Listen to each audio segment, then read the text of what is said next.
What is good guys, I hope everyone is doing well. In today's video we are going to check out the newly released Elgato Wave 3. But just before we get into that, please make sure that you smash that like button just to ensure that everyone can see the video, as YouTube's algorithm absolutely loves when you do that.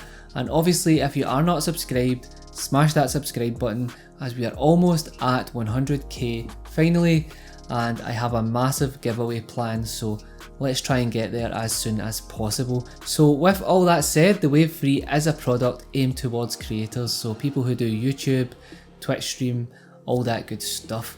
And when you pick this up, you're not only getting the microphone, you're also getting Elgato's new digital mixing software. So in this video, I'm going to take you through everything you need to know that will help you decide whether you want to go ahead and pick one of these up. So let's get into this. So for those of you who love to see what is in the box, we obviously have our Wave 3.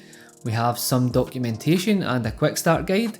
We have an adapter in case you want to go ahead and mount this on a boom arm, and that is something that I definitely suggest. And last of all, you will get your USB-A to USB-C cable, which does have a pretty good length to it, so you really shouldn't have any trouble mounting this anywhere that you want in your setup, which is obviously a massive bonus. So the microphone itself is well built and arrives on its own desk stand, which I'd say is super sturdy and features rubber non-slip padding on the bottom. As expected, you can make some minor adjustments to make sure that you have the perfect angle, and in terms of looks, it has a pretty sleek and minimalist style, so there's no RGB or anything crazy here. Some of you may be very disappointed by that. If you are, let me know down below. So up front we have our dial, and I must say making adjustments is super easy as the steps are super defined, which is a massive bonus. And above that you will find the indicators for the 3 modes that you can enter. There's one for mic gain, monitor volume and mic PC mix. If I go ahead and fire this up, you will see that we have a nice white LED ring around the dial, and obviously the other LEDs are easy to see. And to select modes, all we have to do is go ahead and push the dial in. It is pretty straightforward and all the adjustments are nice and easy. Moving on to the rear, and you will find a USB-C port for powering this, along with a 3.5mm input for monitoring, which if you are a streamer, you will definitely appreciate.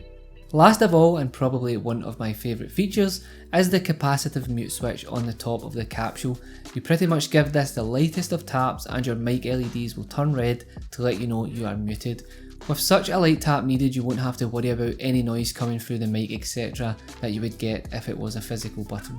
So the Wave 3 features a condenser capsule with a tight cardioid pattern, and this ensures that it captures all the audio going on directly in front of it, and it's important to position it well to achieve the best audio, and this does support up to 24-bit 96Hz analog to digital conversion. Inside the mic we do have a built-in pop filter to avoid those plosives, and also a proprietary clip guard technology that is designed to catch distorted audio and automatically soothe it before it reaches your PC. Again, this is something that streamers will appreciate because you can go ahead, set your levels, and if you are streaming and fluff your shot etc. and decide to rage out, you're not going to deafen all your viewers, so definitely a massive bonus. So before we go ahead and do the mic test, let's talk about the software Wave Link. So this mixing software is pretty awesome, and from the outset Elgato has said it will work with creators to improve this as we go, which is obviously great. So in here you can create 2 independent output mixes, one for you and the other for your audience, and easily switch between them to monitor. You can have up to 8 separate channels, so things like game audio, music, voice chat etc, and then blend your vocals into these seamlessly. For streamers that use OBS, you can link this as the master audio source to allow complete control of your audio workflow, and one of my favourite features is going ahead and setting up profiles. For instance, when I'm in between rounds, I can hit a button and my mic will automatically be muted and the music will come on. Of course, if you have a Stream Deck, then it just takes the easiness to a new level, as everything is just pretty much one click, and there are already 2 built-in profiles that you can choose from, or obviously you can go ahead and make your own. Okay, so on to the most important part, and that is of course, how does it sound? So obviously what you are hearing now is my voice straight into the Wave 3. There is no post-production, nothing like that. So what you are hearing now is what you can expect. Obviously you can adjust the gain etc. to get something that suits your voice more, but basically I have just played around with it just to see what I could achieve quickly to give you guys a sample. So obviously background noise is something that everyone wants to know about, so let's go ahead and hit some buttons on the keyboard.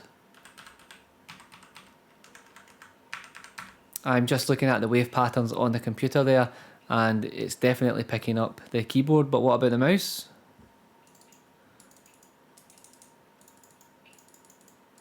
Yep, it's picking up some mouse clicks as well. Obviously, this really isn't a problem anymore, as we have things like RTX voice, which I will leave linked down below.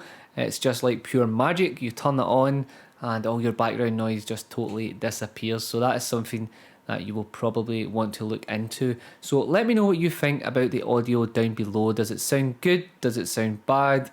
Is it just okay? I'm definitely keen to know what you guys think. Okay, so that pretty much rounds this review up.